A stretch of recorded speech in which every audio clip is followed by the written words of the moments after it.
छात्रों, आज हम आपके समक्ष शब्दों के वर्गीकरण की चर्चा करेंगे।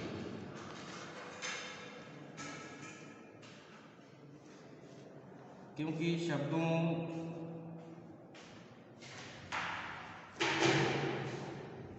को जानने के लिए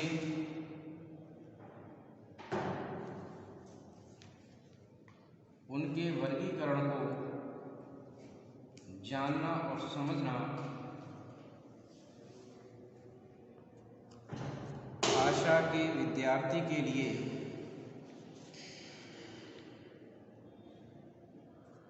अत्यंत आवश्यक है।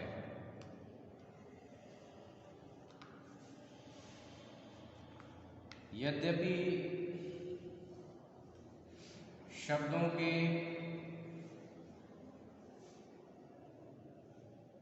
वर्गीकरण के कई आधार होते हैं, जैसे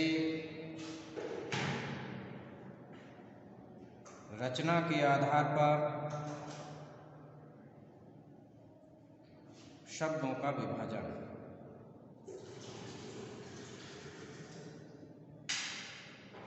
जैसे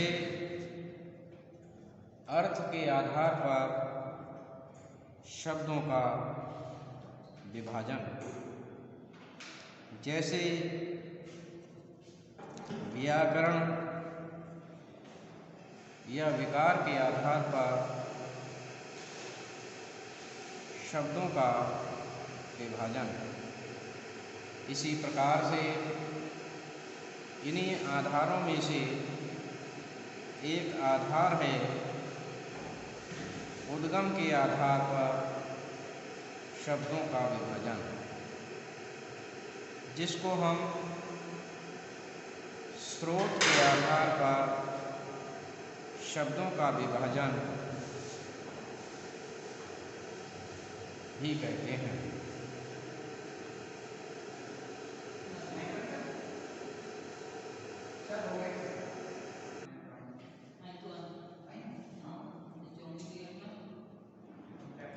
उद्गम के आधार पर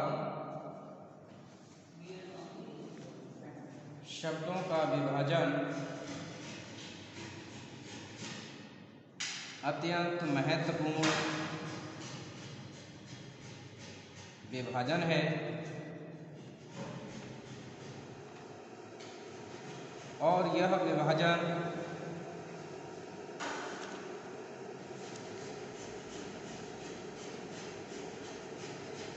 अक्सर परीक्षाओं में पूछा भी जाता रहा है। हिंदी शब्द समूह में इसकी महत्वपूर्ण भूमिका रही है, या यूं कहें कि हिंदी शब्द भंडार की श्री वृद्धि करने में इन शब्दों की महती भूमिका रही है।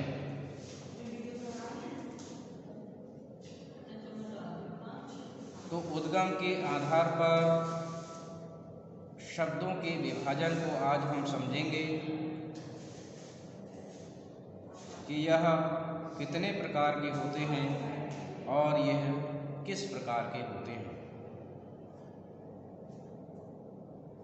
उद्गम के आधार पर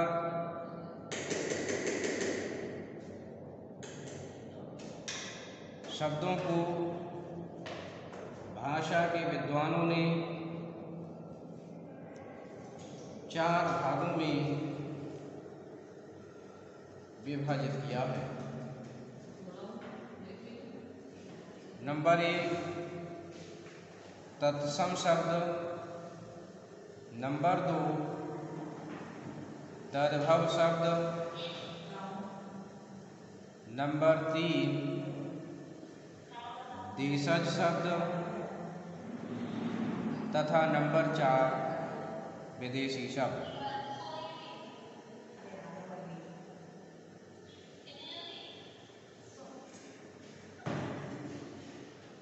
तत्सम शब्द वे शब्द होते हैं जिनका संबंध सबसे प्राचीनतम भाषा संस्कृत से होता है, क्योंकि ये दो शब्दों से बने हैं। तत् प्लस सम अर्थात उनके सम अर्थात संस्कृत के समान जो शब्द हिंदी भाषा में प्रयुक्त होते हैं उनके लिए तत्सम शब्द कहा जाता है।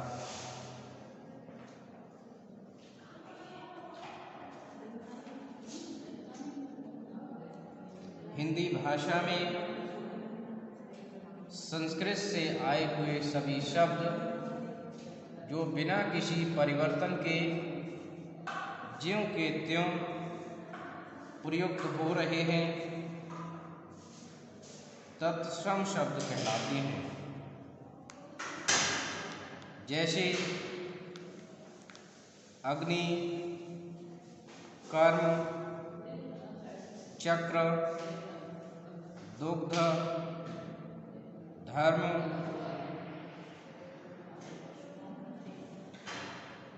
कृष्ण, पंच, नृत्य, हस्त आदि सभी तत्सम शब्द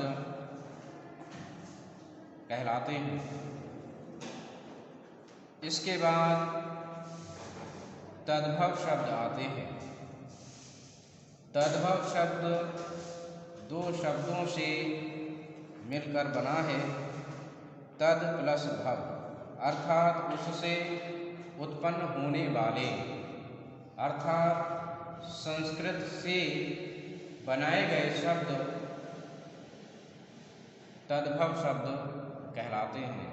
अर्थात वे शब्द जो संस्कृत के शब्दों से परिवर्तित होकर हिंदी में प्रयुक्त हो रहे हैं वे तद्भव शब्द कहलाते हैं। जैसे अग्नि से आग, कर्म से कर्म, चक्र से चक्का या चाक, दुग्ध से दूध, धर्म से धर्म, कृष्ण से कन्हैया, पंच से पांच, हस्त से हाथ, नृत्य से नाच आदि सभी शब्द संस्कृत के मूल शब्दों से बने हैं, इसलिए ये तद्भव शब्द कहलाते हैं। इसके बाद अब हम देशज शब्दों की चर्चा करेंगे कि आखिर देशज शब्द क्या होते हैं। देशज का अर्थ है जो देश में ही जन्मे हों। ऐसे शब्द जो अपने भारतवर्ष में जन्मे हैं, लेकिन वे कब जन्मे हैं, वे किस प्रकार से विकसित हुए हैं, जिसका कोई भी निश्चित प्रमाण उपलब्ध नहीं है। लेकिन जिनका प्रचलन होता रहा है, ऐसे शब्दों के लिए देशज शब्द की श्रेणी में रखा गया है। जैसे खिड़की, चिड़िया, छपरिया, ठटेरा, ठेठ, तेंदुआ, भुरता, लोटा, डिबिया, पगड़ी, खटिया आदि सभी ऐसे ही शब्द हैं जो देशज शब्दों की श्रेणी में आते हैं। इसके बाद अब हम बात करेंगे विदेशी शब्दों की। विदेशी शब्द से आशय उन शब्दों से है जो विदेशी भाषाओं के शब्द हैं और हिंदी भाषा में जिनका प्रचलन हो गया है। हिंदी भाषा में अनेक विदेशी भाषाओं के शब्द रच बस गए हैं। हिंदी भाषा में अरबी, फारसी, तुर्की, अंग्रेजी, पुर्तगाली, फ्रांसीसी जैसी अनेक भाषाओं के शब्द हिंदी में बहुतायत से प्रयुक्त हो रहे हैं। तो ऐसे शब्दों के लिए विदेशी शब्द या आगत शब्द कहा जाता है।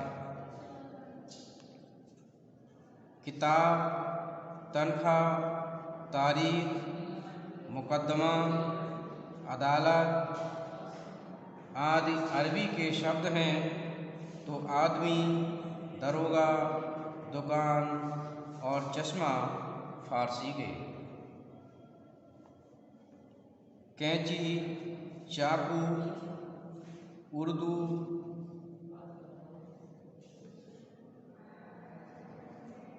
तो आदि तुर्की भाषा के शब्द माने जाते हैं। Appeal, committee, Congress, gas, ticket, पतलून, रेल स्टेशन आदि अंग्रेजी के शब्द हैं। आलपिन, कमीज, गोभी, तौलिया, बाल्टी पुर्तगाली के शब्द हैं, तो अंग्रेज, कारतूस और कूपन फ्रांसीसी के। तो इस प्रकार से हमने आज उद्गम के आधार पर शब्दों के विभाजन को समझा है। धन्यवाद छात्रों।